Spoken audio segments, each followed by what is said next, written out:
24 jam terakhir, nama Wataru Endo menyita perhatian fans sepak bola karena menurut Fabrizio Romano, Liverpool telah menjalin kesepakatan kontrak dengan pemain 30 tahun ini. Pertanyaannya adalah, siapa sebenarnya Wataru Endo dan kenapa Liverpool mau mengontrak pemain 30 tahun?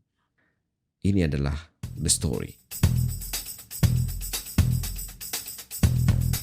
Apa yang terjadi di Stamford Bridge saat Liverpool ditahan imbang Chelsea dengan skor 1-1 sebenarnya menjadi bukti kenapa Jurgen Klopp ngebet banget ingin mendatangkan Moises Caicedo. Tawaran 110 juta pounds memang menggiurkan, tapi Liverpool telah salah langkah karena nggak melakukan pembicaraan lebih awal dengan Caicedo. Dalam hal ini, personal terms. Bukannya negosiasi personal terms dulu dengan sang pemain, malah pihak Liverpool ujuk-ujuk ngajuin tawaran langsung ke Brighton. Tentu saja dong tawaran tersebut diterima, tapi Caicedo kekeh hanya ingin pindah ke Chelsea. Ditolak oleh Caicedo, Liverpool akhirnya mengalihkan perburuan ke Romeo Lavia, gelandang bertahan yang musim lalu bermain bagus di Liga meskipun klubnya Southampton terdegradasi ke divisi Championship. Sebagai catatan, ini adalah yang pertama kalinya sejak terakhir kali The Saints turun kasta di musim 2004-2005 setelah promosi di musim 2011-2012. Sayangnya, Lavia seperti Caicedo juga memilih untuk membela Chelsea ketimbang Liverpool. Apakah klub menyerah? Tentu saja enggak. Kabar terbaru menyebutkan bahwa Liverpool telah mencapai kata sepakat dengan Stuttgart untuk memboyong Wataru Endo. Siapa sih sebenarnya Wataru Endo ini? Kok bisa Liverpool tiba-tiba mengalihkan perburuan merekrut pemain yang usianya bisa dibilang sudah nggak muda lagi untuk seorang gelandang? Jika kita mengacu pada umur, Wataru Endo memang bukanlah rencana jangka panjang Liverpool. Endo adalah solusi jangka pendek yang bisa digunakan Klopp agar Liverpool tetap bisa bersaing di papan atas klasemen Premier League. Endo diharapkan bisa menjadi pemain yang membantu McAllister dan Dominic Szoboszlai di lini tengah The Cop. Terus, memangnya apa yang menarik dari pemain Jepang ini? Untuk menjawab pertanyaan tersebut, kita bisa melihatnya dalam dua aspek. Endo saat Stuttgart dalam posisi bertahan dan Endo saat Stuttgart dalam penguasaan bola. Dalam penguasaan bola di sini bisa diartikan saat Stuttgart melakukan build up ataupun menguasai bola di sepertiga akhir atau di area pertahanan lawan. Kalau kita ngambil statistik dari Squawka, Endo ini sebenarnya adalah pemain yang superior dibanding gelandang Bundesliga lainnya. Bagaimana enggak? Endo menjadi gelandang yang paling banyak memenangkan duel di sepertiga area bertahan Stuttgart sebanyak 254 kali. Dengan tinggi yang hanya 178 cm, Endo memenangkan duel udara paling banyak sebanyak 219 kali, memenangkan clearances dalam duel udara 105 kali, dan menjadi pemain terbanyak yang melakukan clearances sebanyak 175 kali.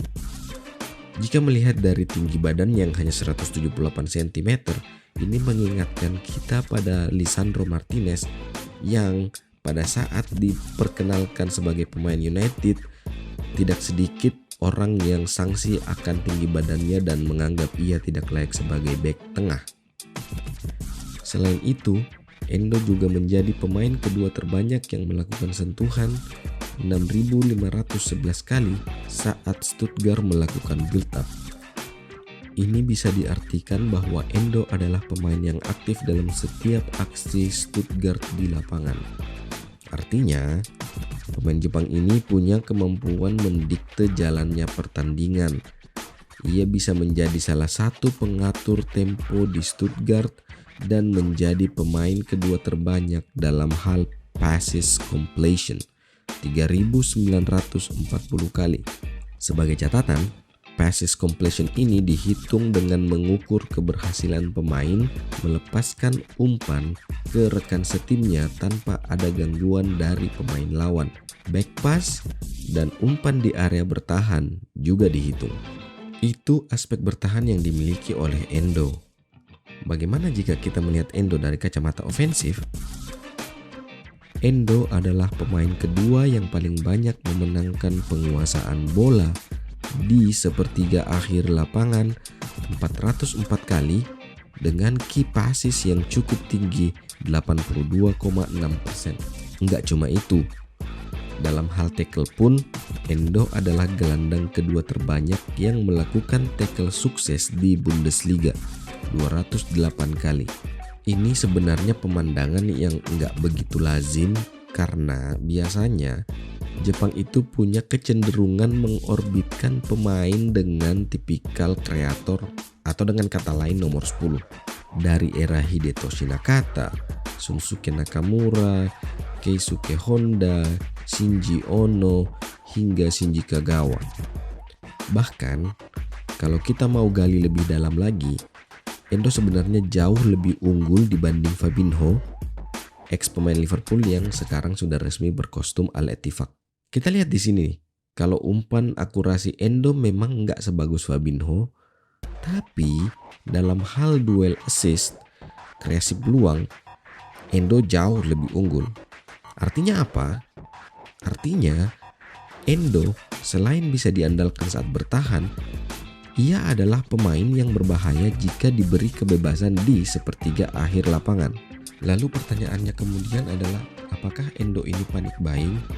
Iya, kalau misalnya kita melihat nominal transfernya yang gak begitu besar, hanya 15,4 juta pounds atau 1/6 dari harga yang ditawarkan Liverpool ke Moises Caicedo, merekrut Endo di situasi sekarang ini sebenarnya gak jelek-jelek amat bagi Liverpool.